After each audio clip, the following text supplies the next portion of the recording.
agradecer a presença de todos e todas aqui. Essa é uma sessão, como a gente já falou, muito especial para nós, porque o Quase Catálogo tem essa proposta de, dentro desse recorte, de exibir mulheres diretoras, exibir principalmente mulheres diretoras brasileiras, tanto num trabalho de dar visibilidade à obra das diretoras que já têm uma larga trajetória, que ficaram invisibilizadas pela história, quanto também de lançar produções de diretoras de gerações mais novas.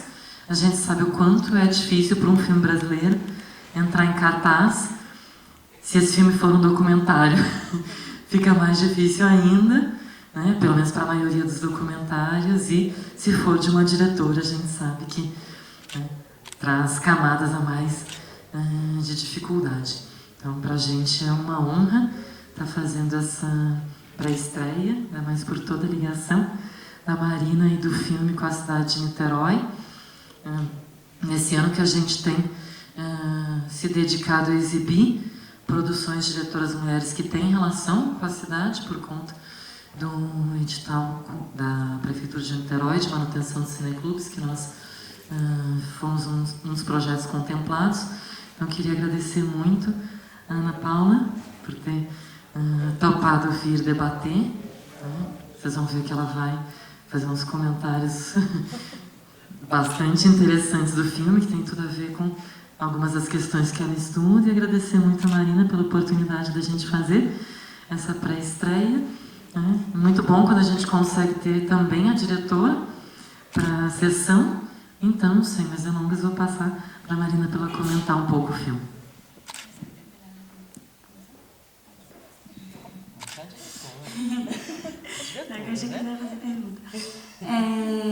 Muito obrigada, Nina, pelo espaço aqui, pelo Cineclube, Vida Longa, Cineclube. Obrigada ao Cinearte UF também. Vou falar um pouco sobre o processo do filme, né? Esse filme ele foi contemplado no edital da Rio Filme, de curta-metragem. E aí, antes da gente escrever, a gente entrou em contato com o Sensei Tokyo Mal, com a Academia de Ninkan. E aí, depois que a gente foi contemplado, a gente, enfim, foi falar com o Sensei, ele ficou um pouco na dúvida de participar. E aí, eu virei aluna dele. Eu fui aluna durante 2 anos, para convencê-la a fazer o filme. Virei faixa laranja.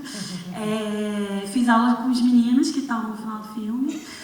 Porque eu fiquei com medo de fazer com os adultos, porque eles davam toda faixa preta, não sei o quê. Enfim. E aí foi um processo muito legal, assim, porque essa dificuldade, na verdade, se transformou numa coisa muito interessante, porque eu tive acesso às aulas, né? Tive a experiência de ser aluna dele e vi muito do tempo da aula. E porque essa aula, o Sensei tinha todo um ritual, né? Vocês viram ali que no filme que tem uma hora que as pessoas meditam, né? Então, no início da aula, aquelas crianças pequititinhas, todas meditando antes de começar mesmo lá os exercícios. Então, a questão do catar também, que é uma coisa muito plástica, que me surpreendeu, porque eu não conhecia karatê. Eu já tinha até feito capoeira e tudo, mas nunca tinha feito uma arte oriental. E aí foi muito legal ver que tinha todo esse processo, que era uma coisa muito bonita, muito pensada, e me tocou muito, assim.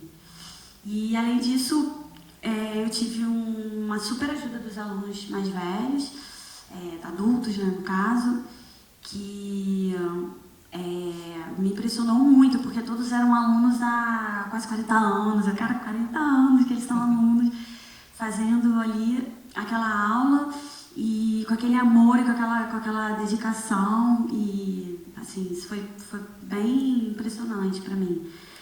E outra coisa foi a aula do Iai, do Iai Mai, que é a aula do leque e da espada, né? Eu nunca tinha visto assim de perto, E eu comecei também, eu não fazia aula, mas eu fui várias vezes ver essas aulas e eu adorei, assim, também, foi muito legal ver ele dando uma aula que, até no Japão, hoje em dia, essa aula não acontece muito, então, aqui no Brasil, eu acho que, se eu não me engano, ele era o único que dava essa aula, e eu achei, me impressionava, assim, sabe, uma pessoa, um imigrante, que viveu a vida inteira, praticamente, dele aqui no Brasil, persistindo nessa coisa de levar a cultura japonesa, sabe, para um outro país. Então, eu achava toda essa trajetória muito bonita. Além, obviamente, da história dele na Segunda Guerra, que, obviamente, foi o tema que me chamou a atenção quando um amigo meu comentou dele. Além dessa história, obviamente, toda essa questão dele, toda essa questão da aula, daqueles momentos ali, foram muito mágicos, assim. E por isso que eu quis trazer muito isso para o filme. Algumas pessoas até perguntaram, mas não tem nada de Niterói, não aparece nada, fica ali naquela sala. E eu achava, para mim, assim, a relação dele com, digamos, a sociedade, assim, mesmo, de se expor, era muito dando aula de karatê, era muito naqueles terça e quinta de karatê e quarta de arte. Então eu queria muito, para mim era muito importante ficar nesse espaço, sabe? Da sala de aula ali, e sair apenas com as imagens de arquivo. Então, acho que é um pouco isso, assim. Depois eu posso falar mais outras coisas. Bom, boa noite. Queria agradecer muito, né, o convite para debater o filme e parabenizar você, Marina. Eu adorei. Eu conheço muito pouco de arte oriental, muito pouco mesmo, né, mas algumas coisas me tocaram muito no seu filme. Eu vou passar um pouco a pontuar agora, né?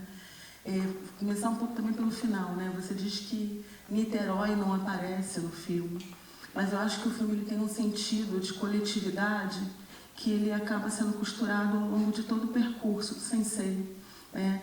Desde ele no Japão, né? E como que a questão da arte oriental ela é passada, né? Pela própria tradição, o fato de ele fazer parte de uma família tradicional, né? Dele ter tido mestres e não hierarquizar esses mestres, né? Incorporar na sua trajetória, na sua corporalidade, o que cada mestre trouxe para ele em termos de conhecimento, faz com que ele, seja numa vida, né, enquanto militar, né, também muito reverenciando a trajetória familiar dele, do pai dele, né, como também um militar, seja a vinda dele para o Brasil, ele cria esse sentido, né, de coletividade, de união e de disciplina, né? Assim, você tem uma coisa que eu acho que costura o teu filme, que é essa questão, né, que eu acho que estaria no sentido da tradição, da coletividade, né, e desse sentido mesmo de família, né, porque ele, ao final das contas, acho que quando ele migra para Niterói, ele cria uma família, né? Então essas gerações, né, e isso é muito também interessante, acho que é um segundo ponto muito interessante no filme, é a questão familiar, seja do ponto de vista, né, dos estudantes, né, dos alunos, dos seus discípulos, né, que estão há 30, 40 anos com ele, seja, né, nesse ciclo de geração, né, que é apresentado, começando pelos mais velhos e terminando pelos mais jovens, né, e a partir da fotografia de arquivos, trazer também a trajetória familiar dele dentro da academia, né? Então a família dele, né, enquanto os discípulos, se mistura muito com a família mesmo de sangue na manutenção dessa tradição.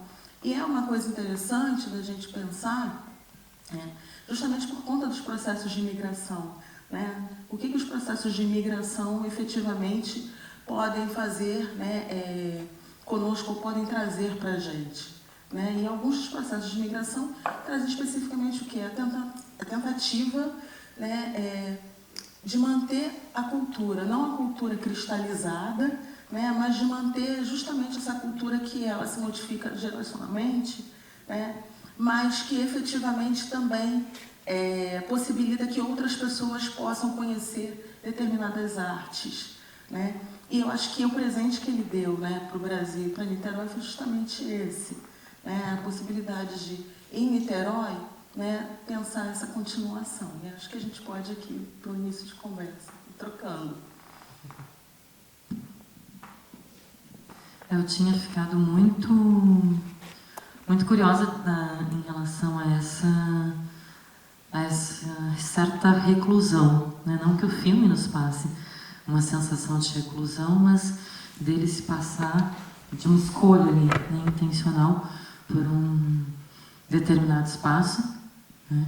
E aí, quando a gente tem a informação, né, que você já tinha me falado antes, de ter sido aluna, acho que essa dimensão da opção por o que não é imagem de arquivo ficar apenas ali, tem a ver com uma certa...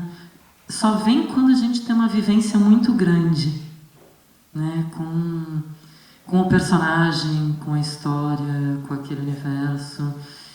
E aí talvez se ele tivesse topado mais facilmente, né, o filme não teria essa dimensão que, se o som e as entrevistas remetem muito à trajetória pregressa dele, né, embora não só, mas muito, né, a história da família dele na guerra, tudo isso, a imagem está nos mostrando outra coisa, né? Então o filme nos passa diferentes informações ao mesmo tempo, né? Não é um documentário que vai trabalhar com uma imagem que está ilustrando, né, a banda sonora. Há momentos assim, mas está dando conta desses diferentes universos, né, do protagonista.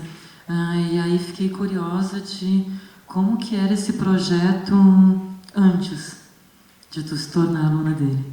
O que ele vai sofrendo de transformação na medida que tu vai mergulhando nesse universo.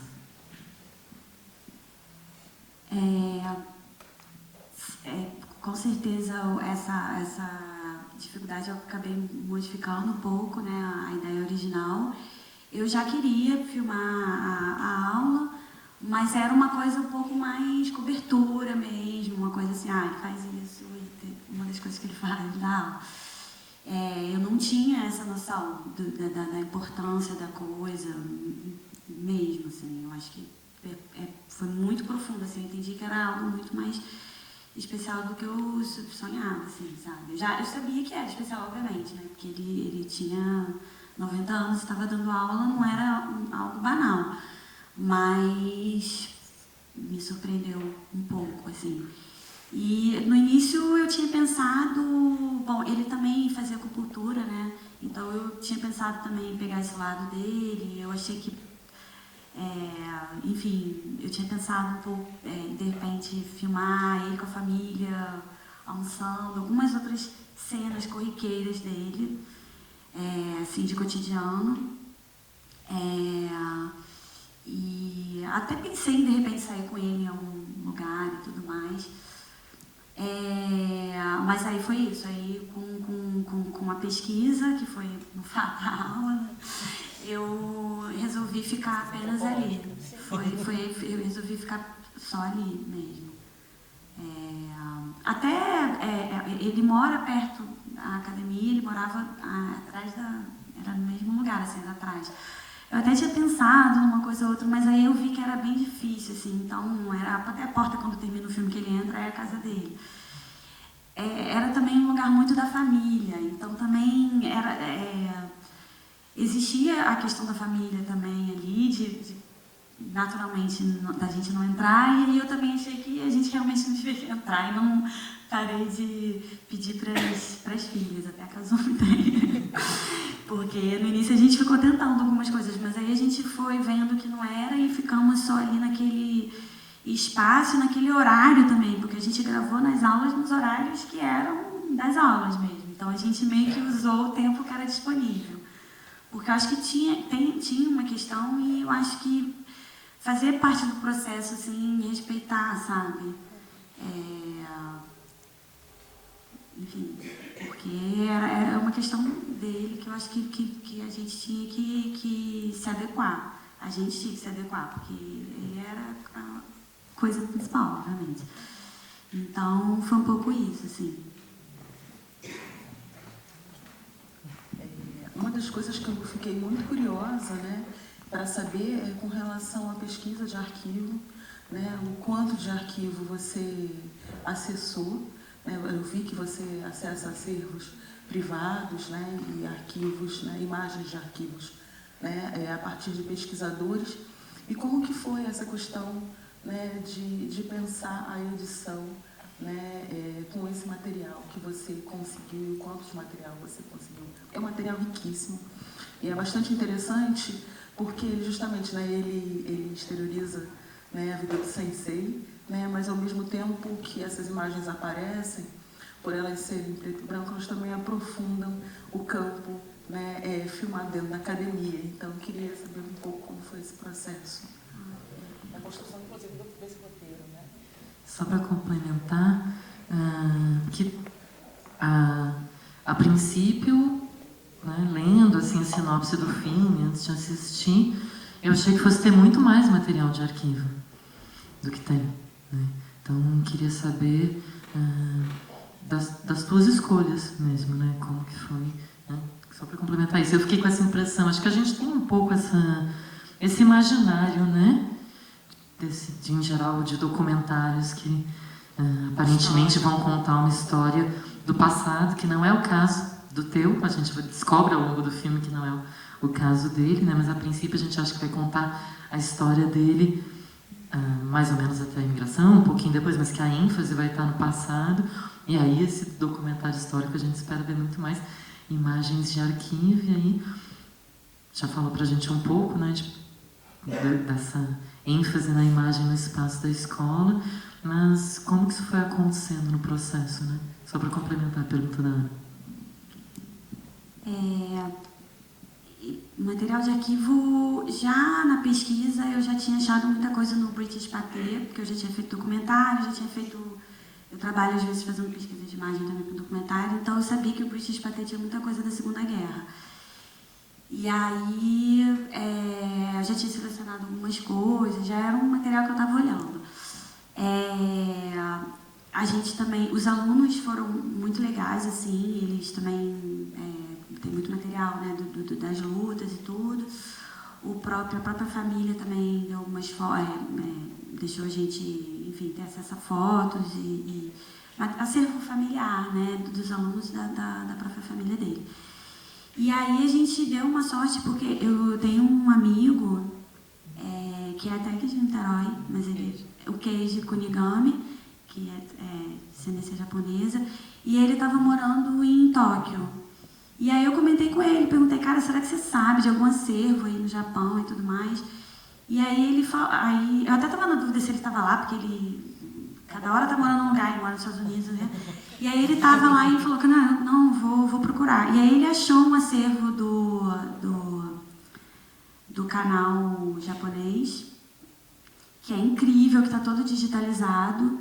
E aí ele fez essa pesquisa para mim, fez uma pesquisa extensa, traduzindo assim, quase todos os titulozinhos dos videozinhos, né? E aí a gente teve acesso àquilo, foi uma coisa incrível. E aí, agora a gente esqueci o nome do canal agora. NHK, que é o canal mais importante, né? O canal como se fosse a BBC, né, japonesa. E aí a gente... Aí foi a coisa da montagem, assim, foi essa coisa, né? A montagem documentária ela é muito complexa, né? Porque você vai muito mais do que em ficção, né? Porque o arquivo, você pensa no arquivo através da pergunta, mas aí às vezes vem um arquivo incrível e você modifica o documentário através do arquivo. Então ficou aquela coisa meio vai e volta. E teve uma coisa chata que a gente tinha teve um corte final que estava com várias imagens incríveis, mas a NHK disse que a gente, no final das contas, lá passou pelo jurídico, tais imagens não vão poder ser usadas, porque tinha close dos jovens, e aí parece que tem uma questão de direitos, e aí a gente teve que tirar tudo. Tinha umas imagens incríveis, bem legais, assim, a gente teve que tirar no final, assim, foi quase uma enlouquecedora, assim. E uma coisa também curiosa é que a gente mostrou o corte para o Sensei sem as imagens da NHK. Isso tinha as imagens da BBC, aí tinha um áudio em inglês e tudo, ele odiou. Ele falou, cara, que esse negócio aqui, que negócio horrível. E aí depois, quando a gente conseguiu essas imagens e tudo, a gente mostrou o corte, que foi basicamente esse corte que vocês viram. Aí ele adorou. Ele adorou, até que enfim. Agora sim. Mas aí foi mais ou menos isso, assim. A gente foi meio dosando e acho que foi isso. Bom, então acho que a gente pode abrir para as perguntas. Boa noite, eu sou Daniel, médico.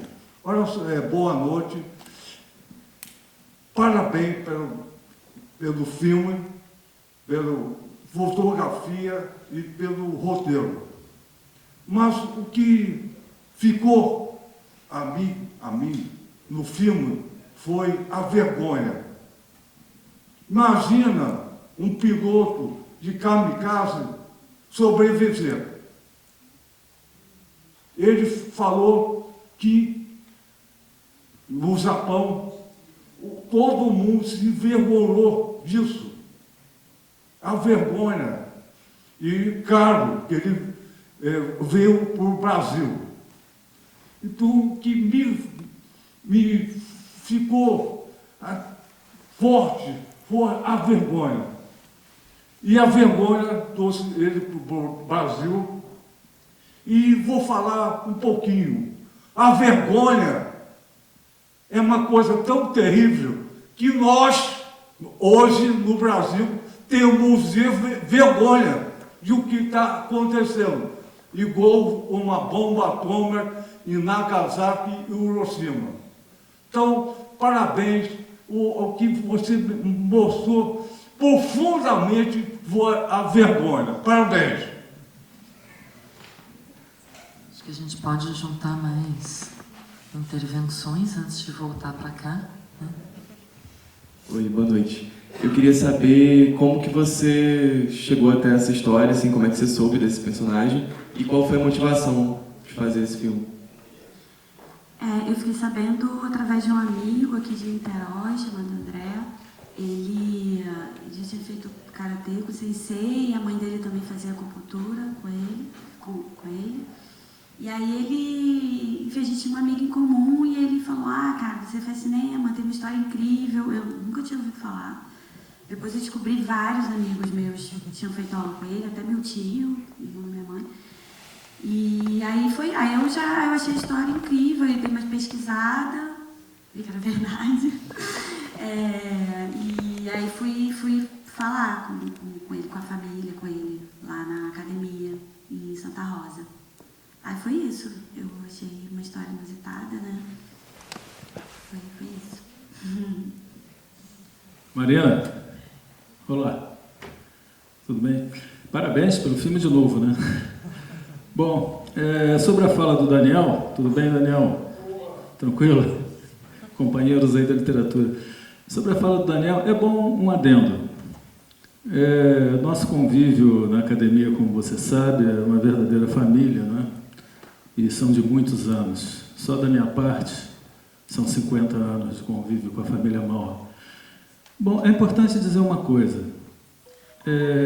O Daniel falou com propriedade na questão da vergonha do kamikaze ter sobrevivido.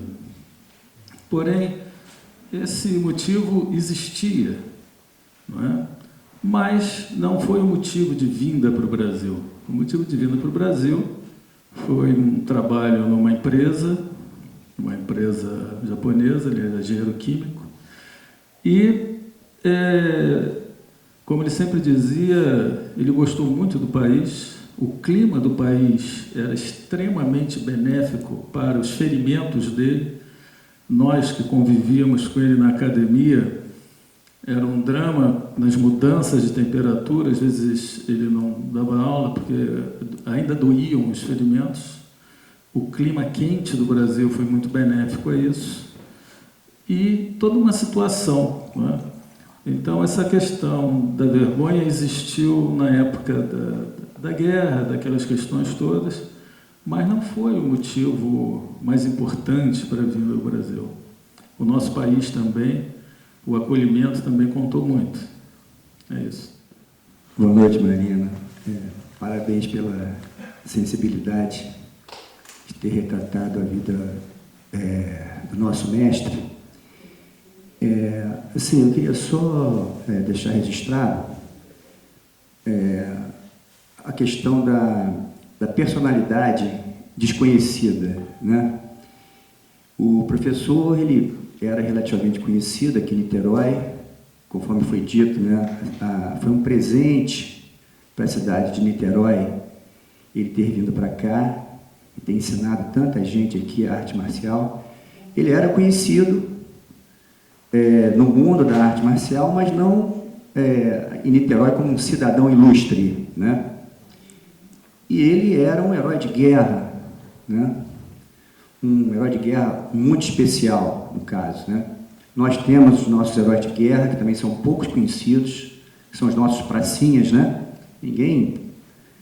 isso não é passado na televisão, documentários sobre isso. A gente não conhece os nossos heróis de guerra. Deveria, né? Deveria. Não estou aqui entrando no mérito de quem está certo, quem está errado na guerra. Todos estão errados. A guerra em si está errada, né? Agora, os heróis, eles existem, né? Independente de estar do lado certo ou errado, eles existem. E o professor Tokyo Mal era um herói de guerra, né? Assim, em Niterói, ele é pouco conhecido. Esse filme teve uma divulgação restrita, né? Bastante restrita, não foi divulgado, né, na mídia. Eu acho que deveria para ele ficar conhecido, né, mais pelo cidadão niteroiense. Aí eu queria saber de você se você tem algum plano para até mesmo divulgar esse filme no Japão, porque ele é um herói de guerra japonês, né, um cidadão ilustre da cidade de Tokushima. Ninguém de Tokushima, que é a cidade natal dele, sabe que está sendo exibido esse filme aqui. Se você tem o que você pensa em fazer para divulgar mais essa personalidade em Niterói e também no Japão e, mais especificamente, na cidade natal dele, Tokushima.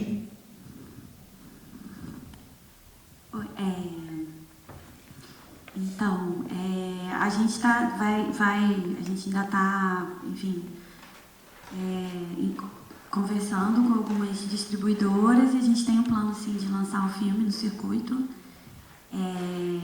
E a gente está tentando também, enfim, está falando com o consulado japonês, com a Fundação Japão, com a embaixada também brasileira lá em Tóquio, para exibir o filme no Japão também. Enfim, são planos aí, a gente está nessa luta. É um pouco difícil, mas a gente está, que nem formiguinha, tentando aí. E esperamos conseguir. Se alguém quiser ajudar, estamos na pista para o negócio. Canal de TV? A gente também está falando com alguns canais, em especial com o canal... Tem alguns canais que a gente está falando, Curta, o Prime Box Brasil e tudo. Eles agora têm plataformas também de streaming, que é uma coisa que muita gente perguntou, achei engraçado. Na exibição do festival, todo mundo, vai estar no streaming, vai estar no YouTube, vai pro Netflix. Bom, se a Netflix quiser comprar, seria a glória. Mas a gente tem muito interesse, sim. A gente está falando com os canais para botar também, tanto na TV como nos streamings deles. Marina, só para completar aqui o que o Viseu falou, e o que a professora falou no início, ela tocou nesse assunto, é muito importante dizer. Nós viajamos muitas vezes com Sensei para campeonatos, torneios, outros estados, outros países. É muito interessante porque ele foi militar, ele era um médico oriental, mas sempre no preenchimento de formulários, de identidade, ele tinha muito orgulho. Isso é bom ressaltar e fazer questão, e tinha um orgulho danado disso, profissão professor. Então, isso era importantíssimo. Ele tinha, para ele era o maior orgulho, ele tinha muito orgulho de ser professor. E é bom dizer, o Viseu falou certo, não era uma figura, digamos assim, ilustre em Niterói, mas foram gerações que passaram na academia. gerações de alunos. Depois vieram os filhos, depois vieram os netos. Muita gente conhecida treinou na academia e conhecia o professor Tokio e fala dele com muito carinho e saudade daquela época. Então, isso tudo porque ele foi um professor realmente. Então, é muito bom frisar esse orgulho que ele tinha de dar aulas, de ensinar e de ser professor. Com certeza. No início da sessão eu até falei isso, né? Que o filme conta essa história da guerra, mas com certeza o lado dele, professor, para mim foi muito importante, tanto também a relação deles com os mestres deles e a relação dos alunos com ele, tem toda essa importância, né, do ofício, o respeito, foi algo que me surpreendeu muito, não me surpreendeu, mas me chamou muita atenção, porque era muito forte mesmo, e dava para perceber, eu acho que, como eu falei agora, uma pessoa que dava aula até os mais de 90 anos, obviamente ela se importava muito com aquilo, então eu achei isso muito lindo e foi muito bom ter sido aluna dele nesse sentido, porque eu pude entender na pele, né, como ele era um professor incrível. Marina, eu queria te parabenizar pelo que estou aqui. Eu também fui aluno dele na juventude e queria te parabenizar porque você retratou uma história de amor. Porque uma pessoa que passou e viveu a guerra transformou todas aquelas dores em ensino, em transmissão de valores, transformação pessoal. Então, o contraste entre as imagens de guerra e as imagens de carinho e dedicação com os antigos alunos e também com os novos alunos, né? Foi assim uma feliz demonstração de como um homem imigrante que viveu todas as dores da guerra trouxe para o Brasil uma lição de amor. Então, parabéns, esse filme é lindo. Muito obrigado. Obrigada. Eu acho que só para pegar um gancho, falando um pouco sobre o que esqueci o nome, Daniel, acho que o médico tinha falado, dessa questão ele ter sido um kamikaze que não morreu. Eu acho que obviamente a gente sabe que a cultura japonesa ela tem muito essa exigência, né? Talvez muita gente lá realmente não tenha. Ele contava que algumas pessoas, no filme tem isso, né? Que algumas pessoas ficaram decepcionadas por ele não ter morrido. E talvez a cultura japonesa seja, talvez não, acho que é bem mais severa do que a brasileira. Eu acho que os motivos que ele fizeram ele vir ao Brasil são muitos, como o Carlos falou ali, mas eu acho que é isso, independente da razão, eu acho muito interessante a mensagem que fica no final dele falar que a pior coisa que tem é a guerra. Se os japoneses achavam que ele devia ter morrido ou não, mas enfim, ele sobreviveu. Ele era para ter morrido com 18 anos, ele sobreviveu, morreu com 93, 94. Ensinou um monte de gente e uma vida linda, teve 2 filhas incríveis, netos. Então eu acho que talvez sim tenha essa questão mesmo, acho que a gente não pode negar, não pode fechar os olhos, e eu acho que ele sabia muito bem disso, ele falava disso com muita clareza. Pode ter sido um dos motivos que fez com que ele tivesse vindo para cá, mas assim, é isso, aqui é diferente, eu acho que até lá algumas pessoas também pensavam diferente, e é isso, são coisas da vida e que, enfim, trouxeram de presente uma pessoa que foi importante para muita gente aqui. Eu acho que o legal é isso, né, dessa questão da guerra, porque é um momento muito doloroso, assim. Então, eu acho que a gente não tem muita noção. Não sei se aqui alguém já passou por algo parecido, mas a gente não tem noção do que foi, sabe, do que é viver na guerra, do que ver países, sabe? A maneira como ele fala da bomba de Hiroshima, a gente percebe, ele não é um cara de chorar, e ele praticamente chora naquele momento. Então, eu acho que é um pouco isso, assim, essa vida, ela foi importante para mostrar isso, mesmo que algumas pessoas não quisessem que ele tivesse continuado a viver. Mas ele viveu, e para muita gente foi o contrário. Marina, aqui em cima, eu queria agradecer muito por essa oportunidade. Eu sou mestrando em História aqui, meu nome é Matheus, eu estudo História do Japão, eu fico no século XIX, na verdade, mas eu percebo que existe uma ausência de materiais imensa, tanto da nível superior quanto a nível da educação básica, acerca da história do Japão e da história da Ásia de uma maneira geral. E o teu filme, me parece que ele tem esse poder de engajar. E eu espero, inclusive, que tenha um programa para que ele seja exibido nas escolas, né? Para que a gente possa falar mais um pouco dessa cultura da paz. Não é por acaso, 80 anos da Segunda Guerra também, né? Eu estava pensando nisso porque a minha pergunta, que ao mesmo tempo que eu faço pesquisa aqui, eu atuo no Instituto Cultural Brasil-Japão. Inclusive, eu me coloco à disposição para a gente poder conversar depois e a gente tem um jeito aí de colocar ele lá, né? É uma instituição que lida com japoneses há 62 anos. Eu acho que é um debate mais do que necessário, uma vez que qualquer tema relacionado à Segunda Guerra é um problema.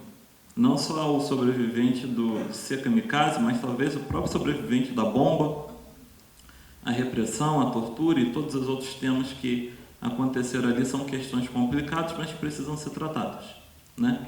E a minha pergunta é a seguinte: alguém falou que teve uma circulação restrita, né? Em Niterói, eu posso estar enganado, mas ainda existe um grupo, né, do grande grupo do Rio, um pedaço caiu aqui em Niterói, né? Eu queria saber se você conseguiu alcançar esse público. E se o próprio Sensei talvez já tenha alcançado esse público a partir do trabalho que ele desenvolvia, né?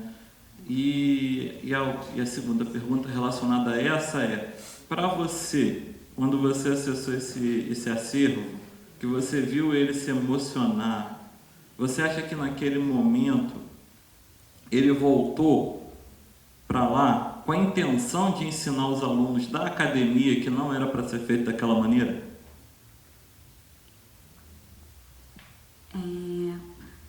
Foram duas perguntas, né? A primeira, você diz o grupo de imigrantes. A gente ainda tem um longo caminho pela frente, né? Então, a gente está em contato com os institutos, com os consulados, para tentar exatamente falar com a colônia japonesa, né? A gente está quase certo de conseguir uma exibição no Instituto do Rio e tem falado com os institutos no Brasil, para tentar exatamente falar com as colônias.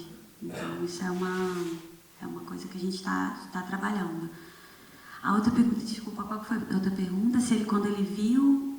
Se quando teve aquela explicação sobre a guerra em si, né, sobre Hiroshima e Nagasaki, se ele voltou e se era a prática dele, talvez, não necessariamente falar do assunto, mas insistir na cultura da paz com os alunos. Sim, os alunos sempre comentam que ele falava muito, né, da guerra. Inclusive falavam que às vezes no dia que completava o aniversário de Hiroshima, parece que acho que agora não aconteceu mais isso, mas durante um tempo aconteceu. Ele fazia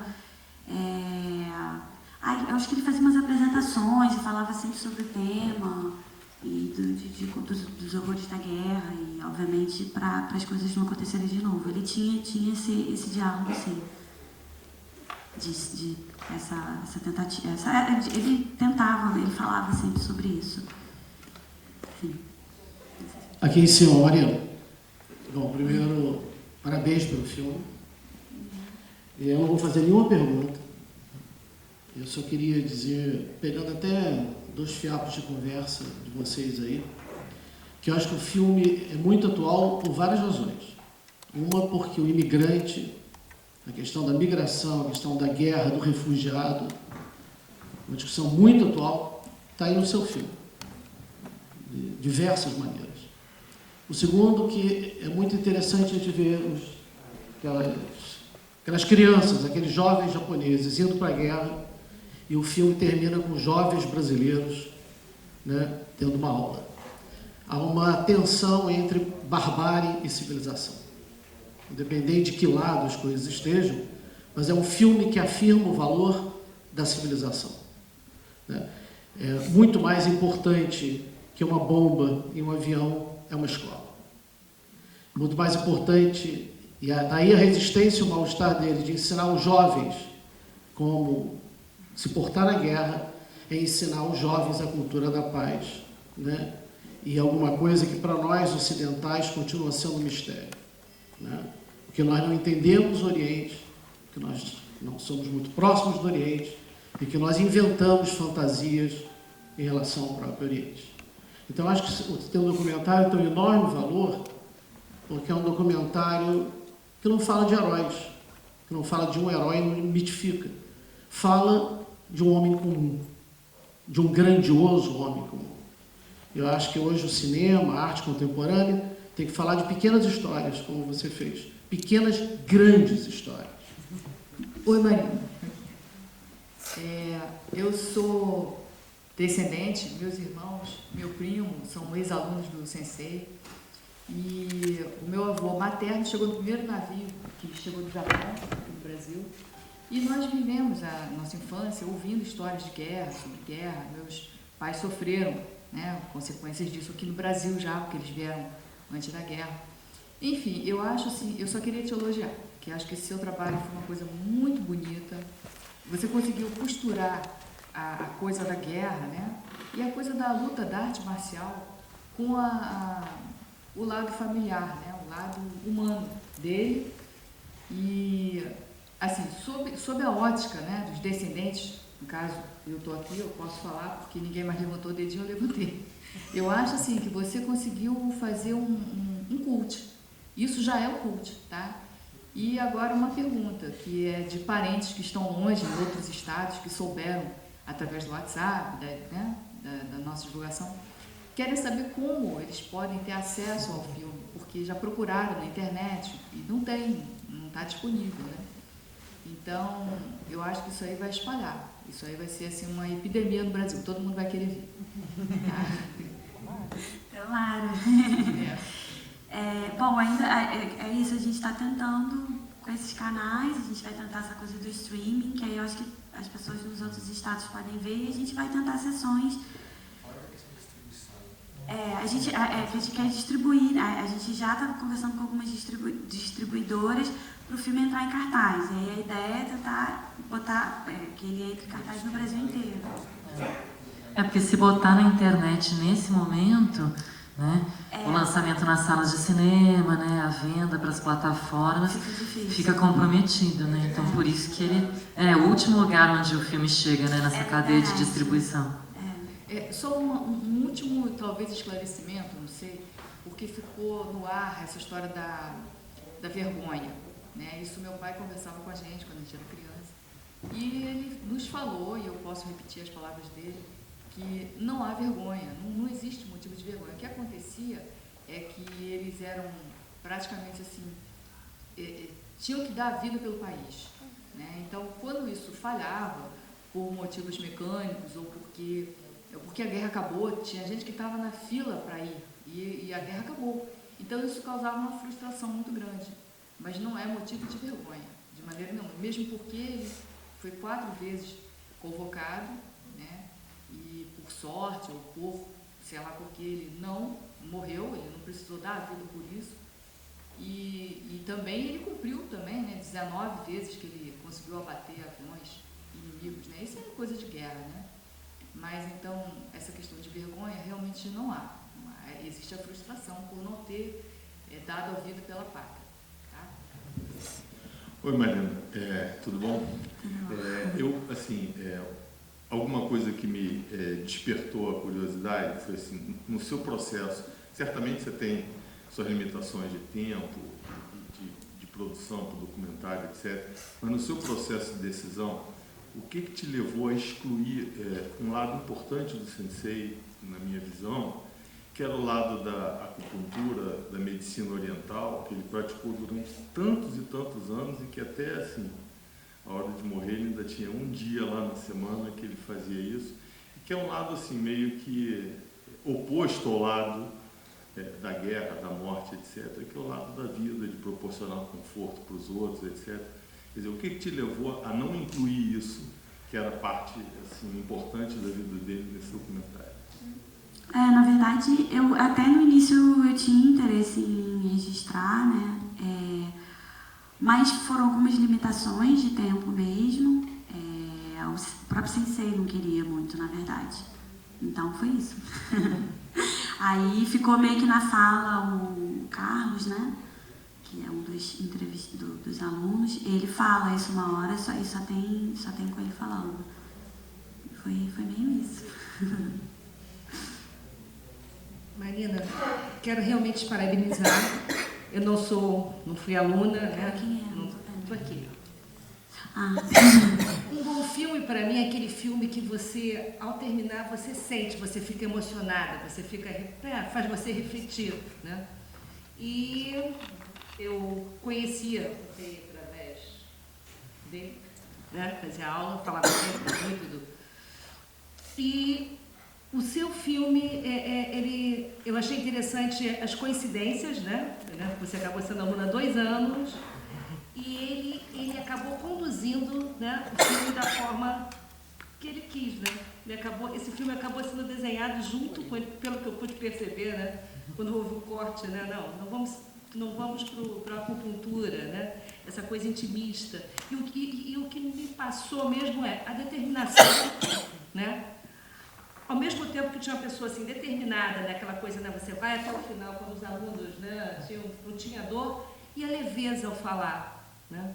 Eu achei perfeita a parte documentário, eu achei que esse desenho da parte histórica, né, foi muito bem desenhado, foi assim, no ponto, achei que foi perfeito. Parabéns, né? Uma pena, eu não tive a oportunidade de conhecê-lo. O Zé falava muito dele para mim, eu infelizmente não me permitia isso, né? Mas você conseguiu passar para mim. Gratidão. Obrigada. Obrigada. Bem, eu gostei muito do filme, Marina. Meu nome é Carlos Fernando, e o filme chama muita atenção. O colega ali falou sobre vergonha, mas eu acho que o que deixou mesmo marcado foi a dor, o sofrimento e as perdas de vidas importantes de inocentes, civis. Então a gente percebe esse sofrimento. E outra coisa também, o mestre inigualável. Falar dele é difícil achar a palavra, eu fui aluno dele durante 20 anos, você 2, né? Mais exatamente de 76, 96. Então a gente fica na lembrança a imagem de um homem importante, como militar, professor, um mestre inigualável. São palavras difíceis de achar. Estoico, heróico, abnegado, é uma pessoa de um valor incalculável. Então está de parabéns, roteiro, o filme muito bom, né, em questão de imagens, som, está de parabéns. Sucesso, né? Obrigado. Obrigada. Marina, complementando ali o comentário que foi feito aqui, o professor, ele, não vou polemizar aqui, né, porque não é um ambiente para polemizar, mas eu acho que uma das coisas que fez com que ele saísse do Japão foi porque não tinha um clima para um kamikaze viver no Japão, né? Isso é uma visão muito particular minha, né? Por tudo que ele viveu lá e não ter sobrevivido. Então ele veio para o Brasil, gostou, nosso país é maravilhoso e aqui ficou. Mas eu acho que ele não teria condição de viver no Japão como um kamikaze que não morreu. Com relação eu acho que ele, pelo que ele viveu na guerra, né, eu acho que apesar dele ser uma pessoa que tinha sempre um sorriso nos lábios, sempre alegre, ele tinha uma tristeza, né, intrínseca pelo que ele viveu, né? Ele conta, e nós estivemos em 2008 em Hiroshima com ele, e é interessante eu comentar que lá em Hiroshima, né, uma cidade muito bonita, quando a gente chega, acha que é uma cidade normal, como outra qualquer do Japão, até que você vai visitar o Memorial da Paz, né, que é um memorial feito para registrar os horrores da bomba de Hiroshima que foi jogada lá. E assim, interessante que ele caminhando, né, lá quando nós fomos lá visitar e andando ali por Hiroshima, para a cidade, ele era um japonês comum, né, entre tantos milhares que lá tinham em Hiroshima, né? Mas ele não era um japonês comum, né? Ele era um herói de guerra, né, diferenciado. E só nós que estávamos com ele sabíamos disso.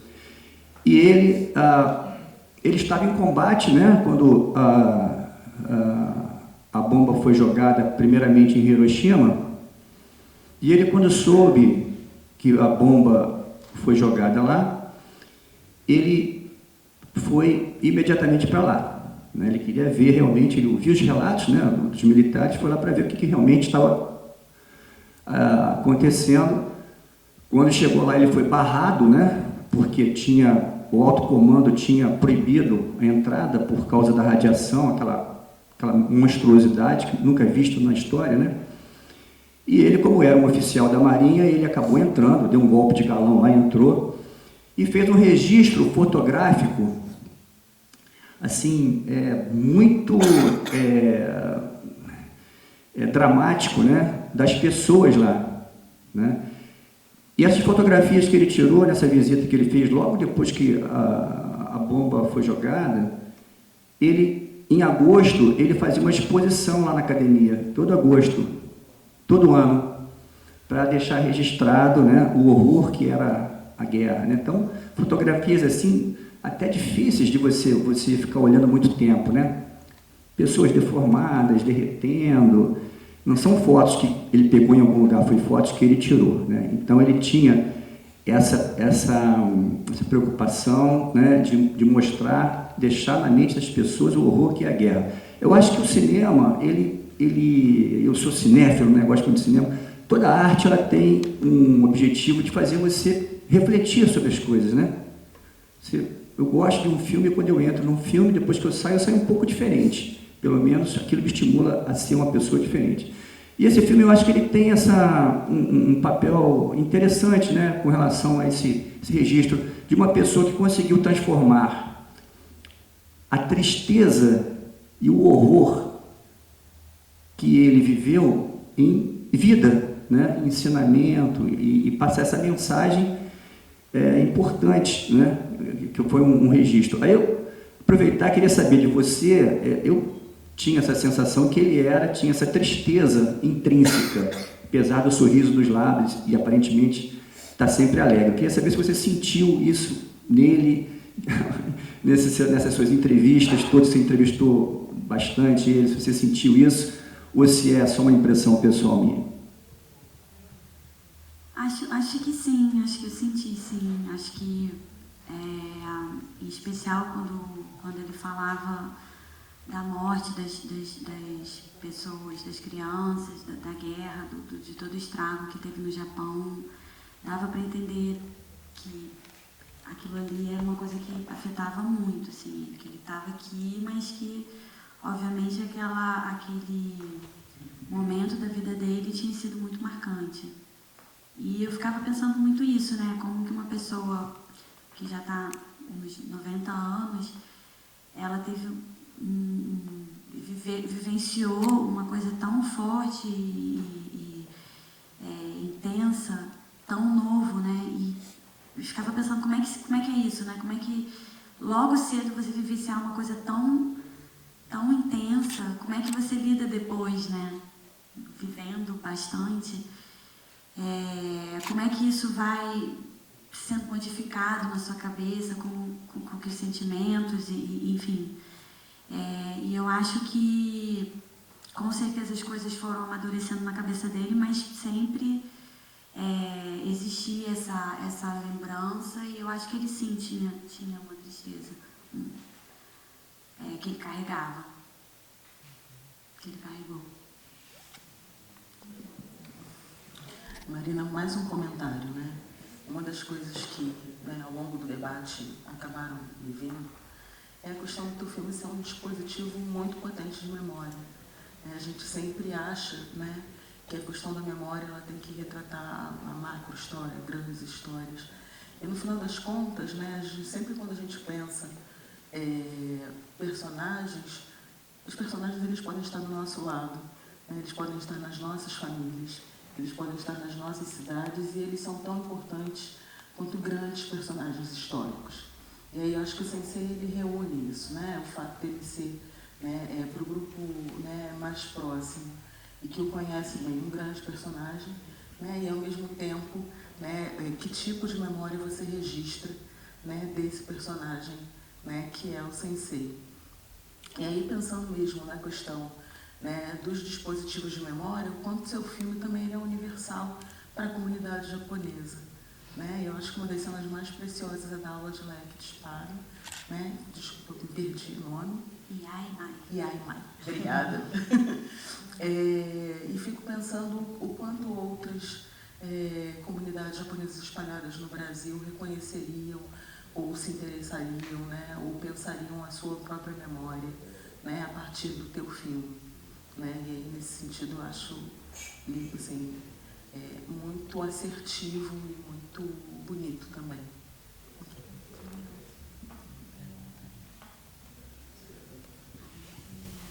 Boa noite. Eu ia guardar silêncio, mas eu não posso guardar silêncio, porque eu sou um antigo aluno também do Tokyo Mal. E, evidentemente, o Tokyo Mal marcou a minha vida. Eu não consigo pensar em mim sem pensar no Tokyo Mal. E esse filme, se eu não expressasse aqui a minha gratidão ao diretor, eu cometeria o pior dos pecados, esse pecado do silêncio, quando o silêncio é quase morte. Eu quero dizer muito obrigado. Esse filme também se torna para mim um registro na minha vida. Muito obrigado pela sensibilidade que você teve em perceber o verdadeiro Tokyo Mal. Muito obrigado. Obrigada pelas palavras. Eu acho que esse tipo de... Cada filme vai suscitar um determinado tipo de debate, né? Claro que o público vai fazer muita diferença, mas a gente vê algumas tendências, né? E a gente tinha uma certa aposta que exibia aqui em Niterói, né? Ia ter alunos de diferentes gerações, né? Alguns que se conhecem, outros que não se conhecem, e que iam aparecer, né? Para esse reencontro, né? Com o seu mestre. E nessa chave que a Ana comentou agora, né, na última intervenção dela, dessa questão da memória e do quanto teu filme tem um potencial de engajamento, né, e de uma recepção muito diferente, né, do que outros filmes que, né, talvez você já tenha feito, né, outros filmes que são feitos por aí. Alguns filmes têm esse potencial, né?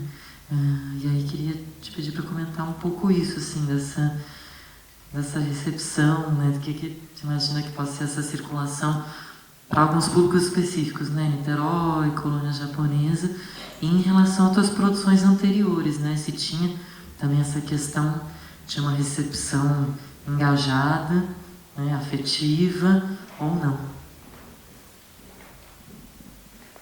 Eu acho que esse filme, com certeza, comparado aos outros filmes que eu tinha feito, ele tem realmente uma questão emocional mesmo, por conta da questão dos alunos, que, como eu disse no início, né, vários alunos achavam que ele era um pai, né, o segundo pai e tudo mais. Então, com certeza, é uma recepção diferente, porque é muito diferente a recepção das pessoas que não fazem cinema. Do público normal, como a gente de cinema fala, mas que não é normal, todo mundo normal. Mas, enfim, eu acho que esse filme toca muito mais as pessoas que não fazem cinema, assim, é engraçado, assim. E, obviamente, a comunidade do karatê e também a comunidade japonesa. Mas é diferente, é uma coisa assim, foi diferente dos outros filmes mesmo. Tem filmes que também são um pouco mais experimentalzões, então também aí afasta um pouco. Então, acho que deu pra sentir mesmo, sabe? Isso é exatamente o que você falou.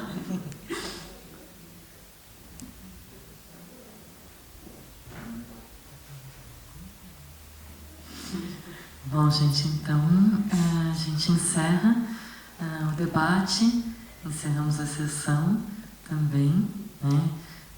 Desejando vida longa ao filme, né? Nessa carreira de distribuição, né? Agradecer mais uma vez a Ana e a Marina pela sessão e a presença de todos vocês, né? Obrigada a todo mundo. O Cineclube, né, tem sessões mensais aí até o final do ano, sempre com esse recorte de mulheres diretoras, mas filmes muito diferentes que a gente exibe. E só queria encerrar dizendo que esse é um filme que foi feito com o apoio de uma política pública, né, de um edital. Esse é um cineclube que tem o apoio de um edital e isso garante que a gente consiga fazer atividades com uma frequência e com uma qualidade que seria praticamente impossível sem esse edital e que a gente está numa universidade pública, né? Então, para a gente ver que cultura e educação, né, sem políticas públicas, né, sem financiamento público, a gente realmente perde muito como país, né? Perde filmes como esse, por exemplo, né, que de outra maneira dificilmente seriam viabilizados e emocionariam e trariam tantas memórias e lembranças às pessoas como trouxe aqui nessa sessão e a gente espera que ainda traga para muitas outras. Então, obrigada. Pegando